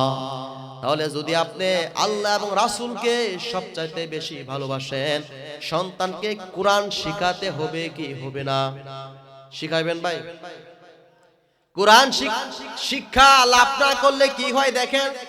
আরে যে সকল মা বাবা সন্তানেরা কোরআন পড়ে তাদের কপাল কত ভালো হয়ে যায়, তারা মারা গেলে সন্তানে কোরআন শরীফ পাঠ করতে পারে। আর যারা কোরআন শিখান না, মাদ্রাসা থেকে হাফেজ সাহেবদেরকে বাড়া করে বাড়ির মধ্যে কোরআন পড়াইতে হয়। একটু আওয়াজ দেয়া বলবেন কি ওই সকল সন্তানরা দোয়া করলে তারা কি আপনার জন্য কান্না করে দোয়া করে কি করে না? সম্ভব না। কিভাবে করে? টাকা না দিলে তারা দোয়া করতো না। আর নিজের সন্তানে আপনি যেন সারা জীবন দোয়া করবে। এই জন্য ভাই কোরআনটা শিখাতে পারবেন কি পারবেন না বলেন? শিখাইবেন? আরো জোরে বলেন শিখাইবেন? একটা হাদিস মনে পড়ে গেছে, ভিতরে বইলা ফেলাই। মুসলিম শরীফে 4115 নম্বর হাদিস। ইদা মাতাল ইনসান, নবীজি বলেন মানুষ যখন মারা যায়, কি বলছি বলেন তো? ইনকাতা আমালুহু, মানুষের সকলের আমলের দরজা বন্ধ হয়ে যায়। আমি যদি এখন থেকে মারা যাই, আমার আমলের সকলের দরজা, আমার সকল আমলের দরজা বন্ধ হয়ে যাবে। মৃত মানুষ কোন আমল করতে পারবে না। 3টা আমল বাদ দিয়া, আওয়াজ দিয়া বলেন তো কয়টা আমল বাদ দিয়া? আর জোরে বলেন কয়টা আমল?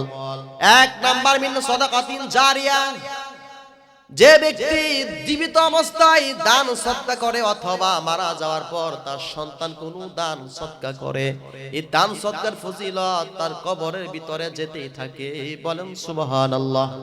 দুই নাম্বার আও ওয়ালাদিন সলিহিন, নেককার সন্তান যদি কোনো মা বাবা রেখে যায়, এই সন্তানে দোয়া করলে মা বাবার কবরের ভিতরে নেকি যাইবে, তাতে কোনো সন্দেহ নাই। তাহলে বলেন তো কোরআন শিখার গুরুত্ব আছে না নাই? আরো জোরে বলেন আছে না নাই? তিন নাম্বার আও ইলমিন ইউনতাফাউ বি, এমন এলেম অর্জন করা যে এলেমের মাধ্যমে সমাজের মানুষ উপকৃত হয়ে যায়। আপনি যদি এলেম অর্জন করেন, আপনি নিজে আমল করবেন, আপনার বয়ানের মাধ্যমে যদি সমাজে দু একটা মানুষ যদি নামাজি হয়ে যায়, ওই নামাজি বান্দা নামাজ পড়ার মাধ্যমে যদি নেক পেয়ে যায়, সেই নেকের একটা ভাগ আপনার কবরের মধ্যে চলে যাবে। বলেন সুবহানাল্লাহ। তাহলে এই কোরআনের দাম আছে না নাই? আরো জোরে বলেন। তাহলে কোরআন শিখাবেন। ৮ নাম্বার, আমার দিকে তাকান, এলেম শিক্ষা করাইবেন। কি শিখাইবেন? ইবনে মাজাহ মুকদ্দমা ২২৪ নম্বর হাদিসের বর্ণনা, আমার দিকে তাকান। আল্লাহ নবীজি বলেন, তলাবুল ইলমি ফারিদাতুন আলা কুল্লি মুসলিম। আল্লাহ নবী বলেন, তোমাদের মধ্যে, নবীজি বলেন, প্রত্যেক মুসলমানের উপর ইলমে দ্বীন শিক্ষা করা এটা ফরজ হয়ে যায়। বলেন তো ইলমে দ্বীন শিক্ষা করা এটা কি হয়ে যায়? এলেম যদি অর্জন না করেন, বাবা মারা যাওয়ার পরে, মা মারা যাওয়ার পরে সন্তান মা বাবার জানাজা নামাজ আদায় করতে সম্ভব হয় না।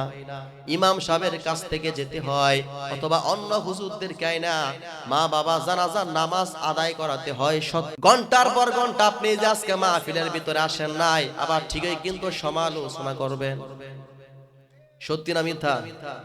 তাহলে এই সত্য কথাগুলো আমাদের বলতে হবে। তাহলে এলেম শিখাতে হবে। কি শিখাতে হবে? ৯ নাম্বার হক, সন্তানকে গান বাজনা শিখানো যাবে না। কি শিখাবেন না? তিরমিজি শরীফের ১২ নাম্বার অধ্যায় ১২৮২ নাম্বার হাদিসের বর্ণনা, আমার দিকে তাকান। নবীজি বলেন, আল্লাহ তাবিউল কায়নাত ওয়ালা তাশতারুহুন্না ওয়ালা তুআল্লিমুহুন্না। নবীজি বলেন, তোমরা তোমাদের, আমার দিকে তাকান, নবীজি বললেন, তোমরা এলাকার মধ্যে নায়িকা গায়িকাদেরকে ভাড়া করে আনবা না, গান বাজনার আয়োজন করবা না। এলাকার মধ্যে গান বাজনা হয় কি হয় না? আরো জোরে বলেন, হয় কি হয় না? ওয়ালা তুআল্লিমুহুন্না, আল্লাহ নবীজি বলেন, তোমরা তোমাদের ছেলে মেয়েদেরকে গানের প্রশিক্ষণ দেওয়া না। ওয়াসামানুহুন্না হারাম, নবীজি বলেন, গানের প্রশিক্ষণ দেওয়া সম্পূর্ণ এগুলির মূল্য ইনকাম সম্পূর্ণ হারাম হয়ে যায়। বলেন নাউজুবিল্লাহ। আপনাদের কারো সন্তান স্কুলের মধ্যে পড়ে, একক নৃত্য দেয়, ছোট্ট মেয়েটা ৫-৭ বছরের বাচ্চা মানুষের সামনে নাচানাচি করে, দর্শকের তালি দেয়, মানুষের ২০০-৫০০ টাকা হাদিয়া দেয়, আছে না নাই? এই যে টাকাটা সম্পূর্ণ হারাম হয়ে যায়। এই সমস্ত একক নৃত্য, পরিনৃত্য, কলসি নৃত্যর মধ্যে আপনার সন্তানদেরকে দিবেন না।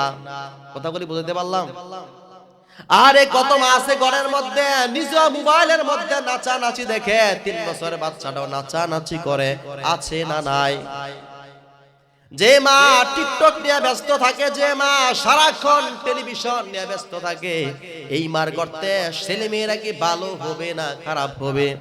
তাহলে সন্তানদেরকে কি নাচানাচি শিখাইবেন না কোরআন শিখাইবেন? বুঝাতে পারলাম? তাহলে গান বাজনা শিখানো যাবে না। ১০ নাম্বার হক, সন্তানকে নামাজ শিক্ষা দিবেন। কি শিক্ষা দিবেন? কে কে সন্তানকে নামাজ শিক্ষা দিয়েছেন? হাত তোলেন। বাকিরা দেন নাই না? আহা, আবু দাউদ শরীফ একটা মজার একটা হাদিস বলতেছি, চমৎকার হাদিস শুনবেন।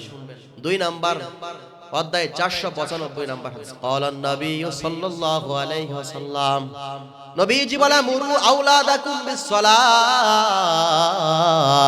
নবীজি বলেন, তোমরা তোমাদের ছেলে মেয়েদেরকে নামাজের নির্দেশ করবা। নবী বলে, হে সন্তানের বাবা মা, তোমরা তোমাদের ছেলে মেয়েদেরকে নামাজের জন্য নির্দেশ করবা। হুম আবনা, যখন তাদের বয়স পদার্পণ করে,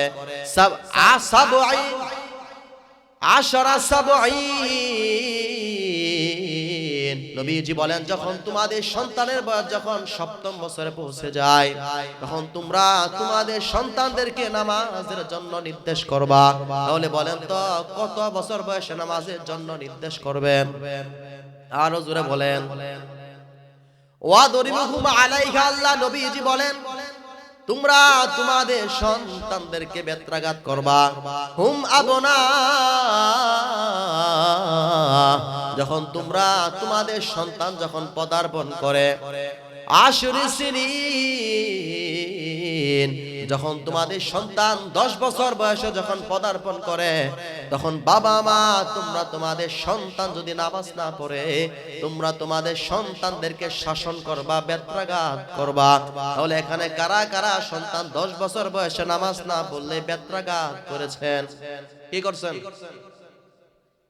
বাবা হয়তো নামাজ পড়ে না, বেত্রাঘাত করব কি? যে বাবা শুক্রবার দিন নামাজ পড়ে তার সন্তানকে শুক্রবার দিন নিয়ে যায়, বলে সন্তান চল মসজিদের মধ্যে মিষ্টি দিব, এই কথা বলে সন্তানকে হাতে ধরে নিয়ে যায়। এক সপ্তাহ যদি মিষ্টি না দেয় পরের সপ্তাহ সন্তান আর কিন্তু মসজিদের মধ্যে যায় না, বাবার সাথে ঝগড়া আরম্ভ করে দেয়। সত্য না মিথ্যা? আজ যে বাবা 5 ওয়াক্ত নামাজ পড়ে তার ছোট্ট সন্তানও তার সাথে চলে যায়, তার মানে বুঝতে হবে বাবা নামাজি তো তার সন্তান নামাজি হয়ে যায়। যে মা ঘরের মধ্যে নামাজ পড়ে সে তার ছোট্ট 3 বছরের মেয়েটা নামাজের মধ্যে দাঁড়ায় যায়। সত্য না মিথ্যা? মা রুকুর মধ্যে চলে যায়, মা পড়ে সুবহান রাব্বিয়াল আযীম। 3 বছরের বাচ্চা তো আর পড়তে পারে না, মা মুখের দিকে তাকায়, মা ঠোঁট নাড়ায়, এই 3 বছরের বাচ্চাটাও কিন্তু ঠোঁট নাড়ায়।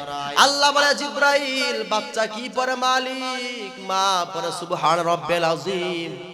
আল্লাহ বলে জিবরাইল মার আমল নামার মধ্যে লিখে দাও এবং বাচ্চার আমল নামার মধ্যে নেক লিখতে থাকো। জিবরাইল আমিন বলেন আল্লাহ ছোট্ট বাচ্চার তো আল্লাহ নেক আমল হয় নাই, তার তো আমল নামা নাই। আল্লাহ বলে জিবরাইল রে এই বাচ্চার যত নেক আমল আছে তার মার নেক আমল মধ্যে তুমি লিপিবদ্ধ করে দাও। বলেন সুবহানাল্লাহ। তাহলে বলেন তো যে ঘরের মধ্যে মা নামাজ পড়ে সেই ঘরের 3 বছরে 2 বছরে 4 বছরের মেয়েরা ছোট বাচ্চারা নামাজ পড়ে কি পড়ে না? সত্যি না মিথ্যা? ওয়াফাররিকু বাইনাহুম ফিল মাদাজি। নবীজি বলেন 10 বছর হইলে তোমরা তোমাদের ছেলে মেয়েদের বিছানা আলাদা করে দাও। কয় বছর হইলে বিছানা আলাদা করবেন? কারণ মা বাবার সাথে 10 বছরের বাচ্চারা একসাথে ঘুমাইতে এটা নিষেধ, তাই 10 বছর বয়স হলে তোমরা বাচ্চাদের বিছানা আলাদা করে দিবা। কথাগুলি বুঝাইতে পারলাম? 10 নাম্বার হক শেষ। আর আছে আপনার 9 নাম্বার 3টা হক আছে। আমার 1 ঘন্টা হয়ে গেছে, আমি 1 ঘন্টায় বয়ান করি। 3টা হাদিস বলে শেষ করে না। কষ্ট হচ্ছে? কষ্ট হচ্ছে? সন্তানকে বিবাহ করায়া দিবেন। কি করায়া দিবেন? বাবা কারা আছেন সন্তানকে বিয়ে করায়া দিবেন। কত বছর হলে একটু বুঝেন।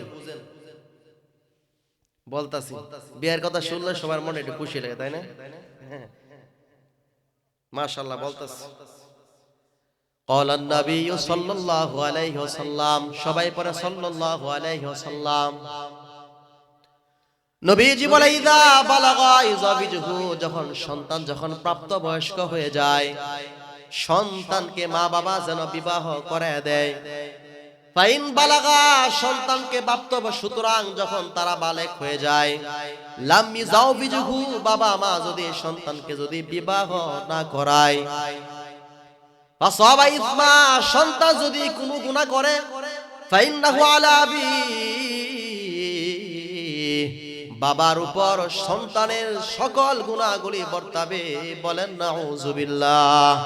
তাহলে হাদিসের ভাষ্য দ্বারা বোঝা যায় সন্তান যদি বিবাহের বয়স হওয়ার পরে যদি কোনো গুনাহ করে, তাহলে বাবা যদি সন্তানকে যদি বিবাহ না করায়, বাবা যদি তার মেয়েকে যদি বিবাহ যদি না দেয়, তাহলে সকল গুনাহের দায়ভার তার বাবা মায়ের উপরে বর্তাবে। বলেন নাউজুবিল্লাহ। প্রশ্ন থাকতে পারে হুজুর আমার সন্তান তো সবে মাত্র লেখা পড়া শেষ করছে, চাকুরি করে না, বিয়ে করলে আর কি লাভ? কত বাবা আছে সন্তানকে বিয়ে করাই না, কিন্তু হুন্ডা কিনা দেয় 2 লক্ষ টাকা দিয়ে, আছে না নাই? মোবাইল কিনা দেয় 30,000 টাকা দিয়া। বুখারী শরীফের 5066 নাম্বার হাদিস, আমার দিকে তাকান, আল্লাহ নবী বলেন, ইয়া মাশারা শাবাব,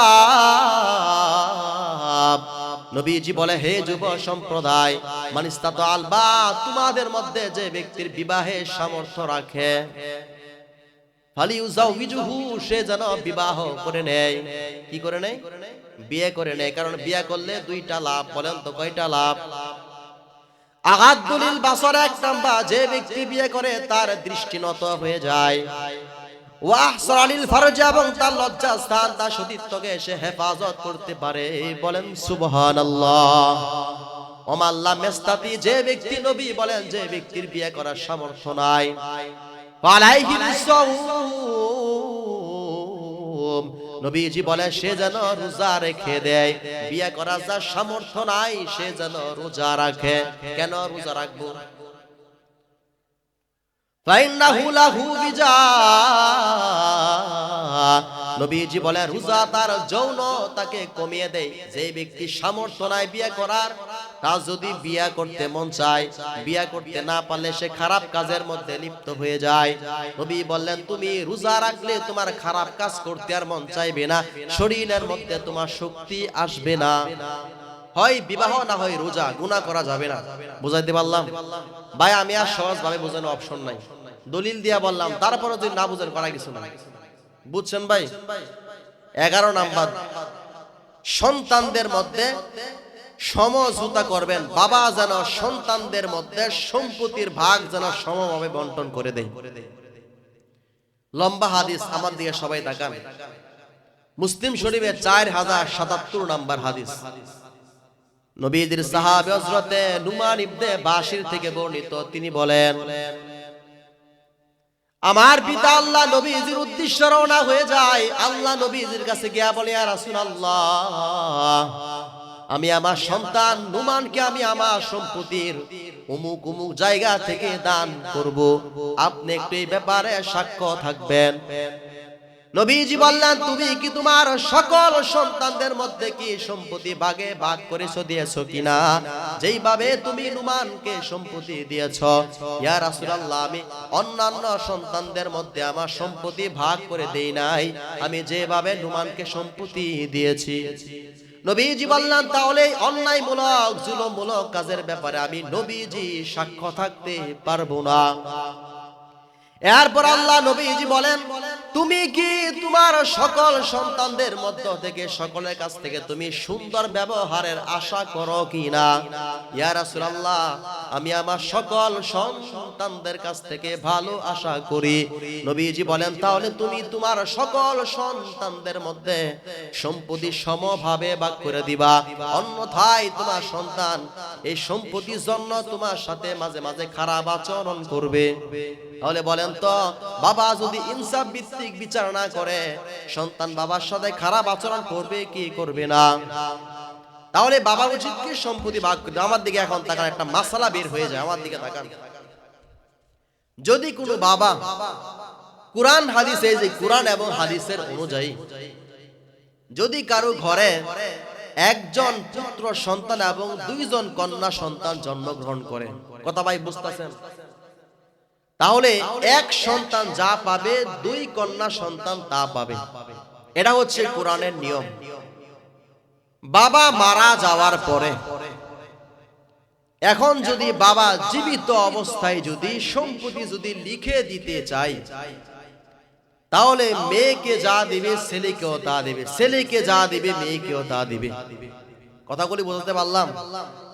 অনেক ভাই আছে, মেয়েকে বিয়ে দেওয়ার পরে চুরি শেষরামি করে বাবার কাছ থেকে সম্পত্তি লিখা নেই, আছে না নাই? আপনাদের এলাকার মধ্যে নাই, নাও থাকতে পারে। যদি এটা হয় ভাই, আমার কাছে অনেকগুলো দলিল আছে। আমি আগামীকাল বাকি কথাগুলো বলবো ওই জায়গার মধ্যে, শুধু খালি আমি এখন শেষ করে দিচ্ছি এই কথাটা বলে। বুখারী শরীফ, আমার দিকে তাকান, তাহলে আমরা আরেকটা মাসআলা শেষ করে নিই। তাহলে জীবিত অবস্থায় বাবা যদি লিখা দেয় ছেলেরও যা দিবে, মেয়েকেও তা দিবে। বাবা যদি না দেয় মারা যাওয়ার পরে এক ছেলে যা পাবে, দুই মেয়ে তা পাবে। এক চ্যাপ্টার গেল। এক বাবা দুইজন সন্তান আছে। এক সন্তান নেশা করে, আরেক সন্তান ভালো, সে নেশা করে না। বাবার উচিত, বাবা যদি এই কনফিডেন্সলি থাকে যে আমার নেশাযুক্ত সন্তানকে যদি আমি সম্পত্তি সমভাগে ভাগ করে দেই, শরীয়তের পরিভাষায় দুই ভাই সমভাগে ভাগ পাবে, ঠিক আছে না? এখন বাবা যদি নেশাযুক্ত সন্তানকে যদি সমভাবে যদি ভাগ করে দেয়, বাবা জানে এটারে যদি আমি সমপরিমাণ সম্পত্তি যদি দিয়ে দিই, এটা কাইটা বেঁচে সবকিছু খেয়াল।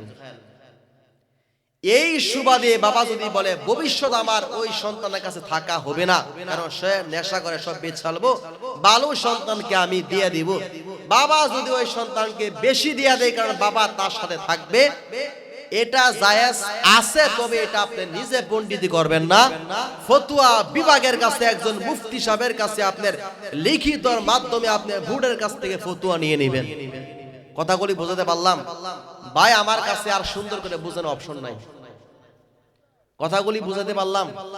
আল্লাহ যেন বোঝার তৌফিক দান করে, বলেন আমিন। এখন তাকান বুখারী শরীফ 3198 নম্বর হাদিস। قال النبي صلى الله عليه وسلم من اخذ شبرا ظلما। নবীজি বলেন যে ব্যক্তি কারো কাছ থেকে এক বিঘত সম্পত্তি যদি আত্মসাৎ করে নেয়, কয় বিঘত? ভাই যদি বোনের কাছ থেকে এক বিঘত সম্পত্তি যদি আত্মসাৎ যদি ভাই যদি বোনের কাছ থেকে করে নেয়, ফাইন্নাহু ইয়াতাওয়াক্কু ইয়াউমাল কিয়ামা মিন সাব'i আরদিন। নবীজি বলেন কিয়ামতের দিন সাতবক আসমান এবং জমিনের শিকল এই ভাইয়ের গলার মধ্যে ঝুলিয়ে দিবে, বলেন নাউযুবিল্লাহ। ইল্লা হারামাল্লাহু আলাইহিল জান্নাহ। আল্লাহ নবীজি বলেন তার উপর আল্লাহ পাক জান্নাতকে হারাম করে দিবেন। আও ওয়াজাবালাহুন নার, তার উপর জাহান্নাম অবধারিত হয়ে যায়, বলেন নাউযুবিল্লাহ। সাহাবীরা বলে ইয়া রাসূলুল্লাহ, যদিও তা সামান্য পরিমাণ হয়ে যায়, নবীজি বলেন যদিও তা এতটুকু পরিমাণ, মিসক চিনেন? যদি একটা মিসক পরিমাণ যদি একটা ডালা হয়ে যায়, কেউ যদি কারো কাছ থেকে যদি আত্মসাৎ মানে জোরপূর্বক ভাবে যদি নিয়ে নেয়, নবীজি বলেন কিয়ামতের দিন আল্লাহ পাক তার জন্য জান্নাত হারাম করে দিবেন, বলেন নাউযুবিল্লাহ। আমি এই কোরআনের মধ্যে ধরে বলতে পারবো একজন বাবা সবচাইতে বেশি ভালোবাসে তার মেয়েকে। মুসলমান একটা মেয়ে তার বাবাকে সবচাইতে বেশি ভালোবাসে। অনেক সময় ছেলে সন্তানেরা বাবাকে দেখে না, যখন বাবা যখন 6 মাস পরে যখন তার মেয়ের বাড়ির মধ্যে যায়, মেয়েটা বাবাকে সবচেয়ে বেশি যত্ন করে। অথচ আপনি ছেলের নাতিরা যেভাবে আম গাছ থেকে আম খায়, কাঁঠাল গাছ থেকে কাঁঠাল খায়, মেয়ের ঘরের নাতিরা কিন্তু সেইভাবে খাইতে পারে না। সত্য না মিথ্যা? ভাই যখন বোনদেরকে সম্পত্তি দেয়, ভাই বোনের হাতের মধ্যে দইরা বলে তুই তোরে যা দিছি তুই তাতে সন্তুষ্ট হয়ে যায়, কারণ তোর তো আসা যাওয়া করতে হবে, বছরে বছরে তুই আসবে, তোরে কাপড়লতা দিতে হবে, এরকম কথা সমাজের মধ্যে আছে না নাই? আপনি বিশ্বাস করেন যে ভাই যে বোন অথচ এই সমাজের মধ্যে সবচাইতে ভাইয়ের জন্য বোনের মনটা বেশি পাগল হয়ে যায়। আপনাদের এলাকার মধ্যে যদি কোনো বোনের কাছে যদি তার ভাই বলে বোন রে আমার সম্পত্তি কম, তুই আমার একটু বেশি দিয়া দিস, বিশ্বাস করেন বোন তারে কোনোদিন ঠকাইতো না মুসলমান। অথচ এই ভাই তারে প্রতিনিয়ত ঠকায়। আর এই মানুষগুলি দেখবেন হজ করে, উমরা করে, আবার তাবলীগ জামাত করে মসজিদের মধ্যে সবার আগে যায়। খোদার কসম এই কোরআন দিয়ে আমি বললাম আপনার জন্য জান্নাত হারাম হারাম হারাম, যতক্ষণ না পর্যন্ত আপনার বোন আপনাকে ক্ষমা না দিবে, বলেন নাউযুবিল্লাহ। এটা আপনার বুঝতে হবে। আপনি ইমানদার হতে পারেন নাই, কথাগুলি বুঝাতে পারলাম? আপনি বিশ্বাস করেন না আপনার বোনের হাজবেন্ডে প্রতিনিয়ত আপনার বোনের আপনি সব সময় সে অত্যাচার করে আর বলে তোর বাবা ততটা সঠিকভাবে সম্পত্তি কিন্তু বুঝাইয়া দেয় না। আপনি কিন্তু তথ্য নিয়ে দেখেন, আরে ভাই কোরআনের মধ্যে আপনি জন্ম দিয়েছেন দ্বিগুণ, তারে দিয়েছে মাত্র 1 গুণ, অথচ আপনি সেই লোকটা আপনি সামালতে পারেন না। দেখেন আমরা কত কিছু করি। বাবা আপনার জন্য আপনার বাড়ি করছে, গাড়ি করে, নিজের বাথরুমটা করে দেয়, কত কিছু করে, অথচ বোনের জন্য কিছু না। এমন একটা সময় আছে বোনে যে ঘরের মধ্যে মন চায় ঘরের মধ্যে সে থাকতে পারে। বিয়ে দেওয়ার পর ভাই যখন বিয়ে করে, নতুন বউ যখন ঘরের মধ্যে চলে আসে, বোন যখন বাপের বাড়িতে আসে, বোন ইচ্ছা করলে আগের মতো সব কিছু করতে পারে না। খোদার কসম, যে ঘরের মধ্যে আপনি ঘুমান, বাবার যদি আপনি সেই ঘর হয়ে যায়, আপনার বোনে কিন্তু আপনার এই বাবার ঘরের মধ্যে কিন্তু অংশীদার হয়ে যায়, কোনো সন্দেহ নাই। আমাদের মধ্যে কিছু মানুষ বলে বাড়ি ঘর থেকে নাকি বোনেরা সম্পত্তি পায় না। এই কথা সম্পূর্ণ মিথ্যাই। কোরআনে বলছে সব কিছু থেকে বোন পায়। বুঝাতে পারলাম ভাই? বোন সম্পর্কে একটা দলিল, একটা বয়ান আছেন ভাই, আমি করতে পারলাম না। সর্বশেষ যে কথাটা, 14 নাম্বার হক, সন্তানের জন্য বদদোয়া দেওয়া যাবে না। কি দেওয়া যাবে না? অনেক সন্তান নেশা করে, যুগের সাথে তাল মিলে অনেক সন্তান নেশা জগতের মধ্যে ঢুইকা যায়। মা বলে আল্লাহর গজব তোর উপর পড়ুক, ঠাডা পড়ুক, বলে কি বলে না? আবু দাউদ শরীফ 1532 নাম্বার হাদিস, যে সকল মা বোনেরা সন্তানকে এই কথা বলেন, আপনার সন্তানকে যদি আপনি এই কথা বলেন, রাসূলের ধিক্কার, আপনি এই কথা কোনো সময় বলবেন না মা। নবীজি বলেন লা তাদউ আলা আওলাদিকুম, নবীজি বলেন তোমরা তোমাদের ছেলে মেয়েদেরকে, আমার দিকে তাকা, নবীজি বলেন তোমরা তোমাদের ছেলে মেয়েদেরকে অভিশাপ করবা না। কি করবা না? সন্তান যদি তোমার খারাপ হয়ে যায়, আল্লাহ নিকটে তুমি দোয়া করবা, আল্লাহ পাক হতে পারে তোমার দোয়াটা কবুল করে নিবেন। বলেন সুবহানাল্লাহ। আল্লাহর কাছে বলবেন মালিক তুমি আমার সন্তানদেরকে হেদায়েত দিয়ে দাও, এই দোয়া করবেন, কিন্তু আপনি সন্তানদেরকে অভিশাপ করবেন না। পারবেন ভাই? পারবেন? বাবা যারা আছেন, সন্তান আপনার নষ্ট হয়ে গেছে, আপনি তো হক আদায় করেন নাই। এই 12টা হক এমন কেউ আছে আদায় করছেন? করেন নাই। যারা যুবক ভাই, আমি আগে বলেছিলাম, যারা যুবক ভাই আছেন তারা কইরেন, সামনেতে আপনারা কইরেন, ফায়দা হবে ভাই। সন্তানের তো কোনো অপরাধ নাই। আপনি বাবা যতই খারাপ হন, আপনি চাইবেন আমার সন্তান যাতে করে ভালো হয়ে যায়, এটি তো বিষয়, চাইবেন না আপনি? আল্লাহ যেন বোঝার তৌফিক দান করে। ওমা তৌফিক ইল্লা বিল্লাহ। ভাই যতটুকু কথা বলেছি, আল্লাহ যেন আমাদেরকে বোঝার তৌফিক দান করে।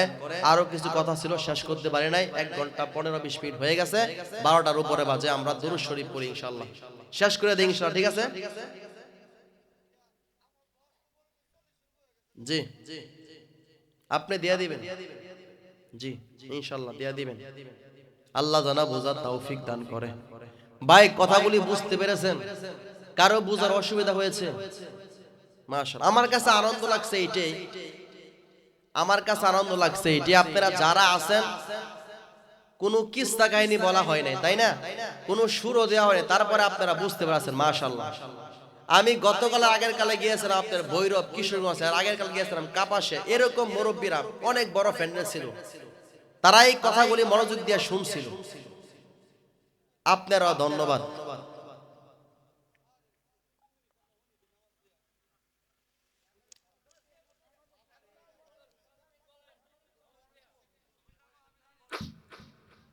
আবু দাউদ শরীফ, আমার দিকে তাকান ভাই। আবু দাউদ শরীফ হাদিসের কিতাব। এই কিতাবের মধ্যে পাওয়া যায় 449 নাম্বার হাদিস। ভাই দরকার আমি বছর আমি দু একটা হাদিস বলে দিই ভাই। ক্বালান নবিয়্যু সাল্লাল্লাহু আলাইহি ওয়াসাল্লাম, সবাই পড়ে সাল্লাল্লাহু আলাইহি ওয়াসাল্লাম। নবীজির এক সাহাবী, হযরতে অন্ধ এক সাহাবী, নাম ছিল উম্মে মাকতুম। বলেন তো সাহাবীর কি নাম? বললাম উম্মে মাকতুম। এখানে যারা জামাতে নামাজ পড়েন না, ঘরের মধ্যে নামাজ আদায় করেন, সাহাবী হযরতে উম্মে মাকতুম আল্লাহ নবীজির কাছে এসে বলে, ইয়া রাসূলুল্লাহ, আমার দিকে সবাই তাকান, আমি বোঝানোর জন্য বলতেছি। ইয়া রাসূলুল্লাহ, আমি অন্ধ সাহাবী, আমার ঘর অনেক দূরে অবস্থিত, আমাকে মসজিদে আনার মতো ধরে ধরে আনার মতো কেউ নাই। নবীজির কাছে এক সাহাবী আয়েশা বলে, ইয়া রাসূলুল্লাহ, আমার দিকে আবার সবাই তাকান, আমি অন্ধ, আমার ঘর অনেক দূরে অবস্থিত, আমাকে ধরে ধরে মসজিদে আনার মতো কেউ নাই, এই অবস্থায় কি আমি ঘরের মধ্যে নামাজ আদায় করতে পারবো নাকি? তিনটা কথা বলছেন। এক নাম্বার, আমি অন্ধ। দুই নাম্বার, আমার ঘর দূরে অবস্থিত। তিন নাম্বার, আমার ঘর দূরে অবস্থিত কিন্তু আমাকে ধরে ধরে মসজিদে আনার মতো কেউ নাই। তাহলে বলেন তো, আপনাদের মধ্যে অন্ধ কেউ আছেন নাকি? নাই। ঘর দূরে অবস্থিত কেউ আছেন? থাকলেও আপনাদের প্রত্যেকের ঘরের কাছে মসজিদ, তারপরে আপনাদের চোখ কারো কিন্তু অন্ধ না। সাহাবী বলে, ইয়া রাসূলুল্লাহ, আমার চোখ অন্ধ হয়ে যায়, আমার ঘর দূরে অবস্থিত, তারপরে আমাকে ধরে ধরে আনার মতো আর কেউ নাই, এই অবস্থায় কি আমি ঘরের মধ্যে নামাজ আদায় করতে পারবো কিনা? নবীজি বললেন, হ্যাঁ, তুমি ঘরের মধ্যে নামাজ আদায় করতে পারবা। এই কথা বলার পর সাহাবী যখন একটু যেতে লাগলো, নবীজি বললেন, শুনো সাহাবী, তুমি দাঁড়াও, তুমি কি আজান, যখন মুয়াজ্জিন সাহেব যখন আজান দিয়া দেয়, তুমি কি আজানটা শুনতে পাও কিনা? ইয়া রাসূলুল্লাহ, আমি আজানটা শুনতে পাই। নবীজি বললেন, যদি তুমি আজান শুনতে পাও তাহলে তোমার ঘরের মধ্যে নামাজ আদায় হইবে না, তোমার মসজিদের মধ্যে এসে তোমার নামাজ আদায় করতে হবে। বলেন সুবহানাল্লাহ। মুসলমান, হাদিসের ভাষ্য দ্বারা বোঝা যায় আমরা কিন্তু কেউ অন্ধ না, আমাদের বাড়িও দূরে নাই, তাহলে আমাদের মসজিদের মধ্যে নামাজ আদায় করতে হবে। বুঝতে পারলাম? আল্লাহ নবী যে আবু দাউদ শরীফ 247 নম্বর হাদিসের বর্ণনা, আল্লাহ নবীজি বলে, আমার মন চাই কিছু সংখ্যক যুবকদেরকে বলি, তারা যেন লাকড়ি একত্রিত করে নেয়, যারা মসজিদ বাদ দিয়ে যারা ঘরের মধ্যে নামাজ আদায় করে, আমার মন চায় আমি তাদের ঘরের মধ্যে গিয়া আগুন জ্বালায়া দেই, কিন্তু আমি আগুন জ্বালাই না, কারণ ঘরের মধ্যে ছোট বাচ্চারা থেকে যায় এবং ছোট ছোট বাচ্চারা থেকে যায় এবং মা বোনেরা থেকে যায়।